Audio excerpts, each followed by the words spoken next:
Assalamualaikum. Pelajaran kimia hari ini kita akan mempelajari bab baru, yaitu tentang termokimia. Perhatikan ya. Nah, di sini dalam kehidupan sehari-hari kita mengenal berbagai macam bahan bakar seperti minyak tanah, bensin, LPG, dan solar. Bahan tersebut digunakan karena pada proses pembakarannya menghasilkan energi yang cukup besar. Bagaimana perubahan energi yang terjadi pada suatu proses?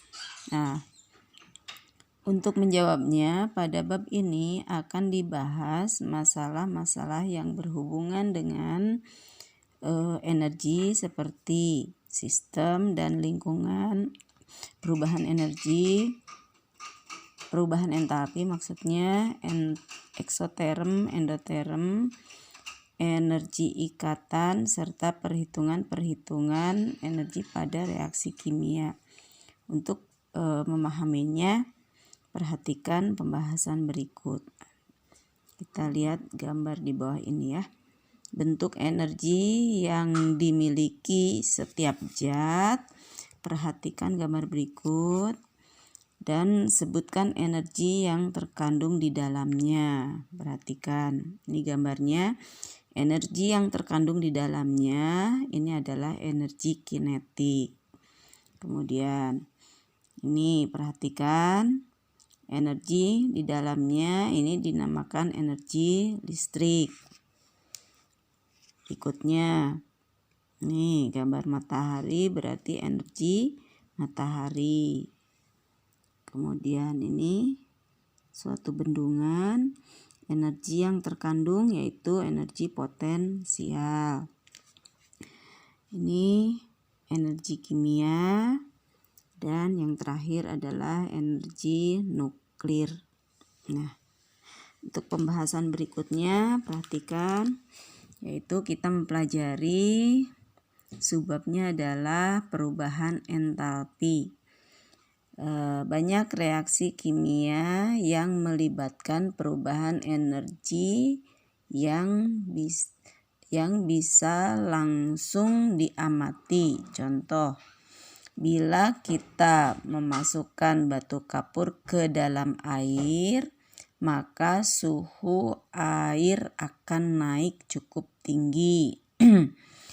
Tetapi kalau sudah disimpan agak lama, maka suhunya akan turun kembali. Dari mana dan kemana energi panas yang dihasilkan tadi? Nah, di dalam termokimia ada istilah sistem dan lingkungan. Sistem bisa diartikan sebagai zat-zat atau campuran zat-zat yang sedang diamati. Sedangkan lingkungan merupakan segala sesuatu yang mengelilingi sistem. Pada contoh di atas, batu kapur dan air merupakan sistem, sedangkan tempat dan udara di sekitarnya merupakan lingkungan. Nah, kalor yang terlibat pada suatu reaksi dengan tekanan tetap disebut perubahan entalpi yang dinyatakan dengan delta H. Jadi entalpi adalah kalor yang terkandung dalam suatu zat. Entalpi adalah kalor yang terkandung dalam suatu zat. Untuk mempelajari perubahan entalpi pada suatu reaksi, lakukan kegiatan berikut. Nah, di sini proses eksoterm dan proses endoterm. Amati, kita lihat proses eksoterm. Nih, proses eksoterm ya. Ini pertama air, suhunya 25 derajat. Ya. Kemudian ini air ditambahkan NaOH. Ternyata suhunya menjadi 35. Terus lingkungan, berarti lingkungan adalah sekitarnya ini. Nah, ini lingkungan. Ya.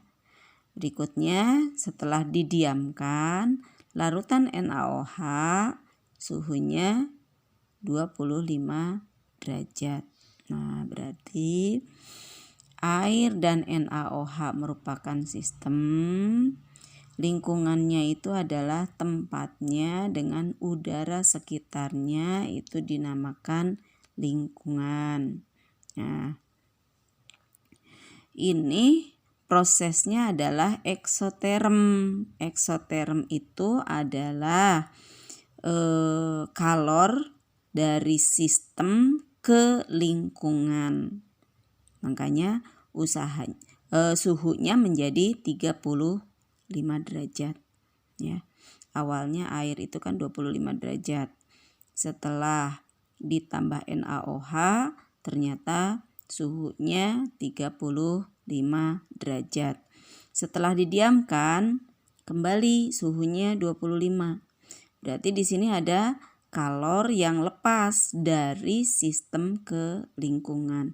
Nah, reaksi ini, prosesnya ini dinamakan proses eksoterm. Sekarang, bagaimana kalau proses endoterm? Proses endoterm contohnya ini. Ini air, suhunya 25 derajat. Kemudian air ditambahkan NH4Cl. Ternyata suhunya menjadi 20 derajat. Setelah didiamkan, suhunya kembali menjadi 25 derajat. Nah, berarti di sini ada kalor yang masuk dari lingkungan ke sistem.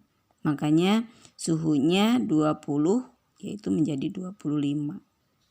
Ya. Nah, ini proses ini adalah proses endoterm. Jadi kesimpulannya apa yang dimaksud dengan proses endoterm dan proses eksoterm?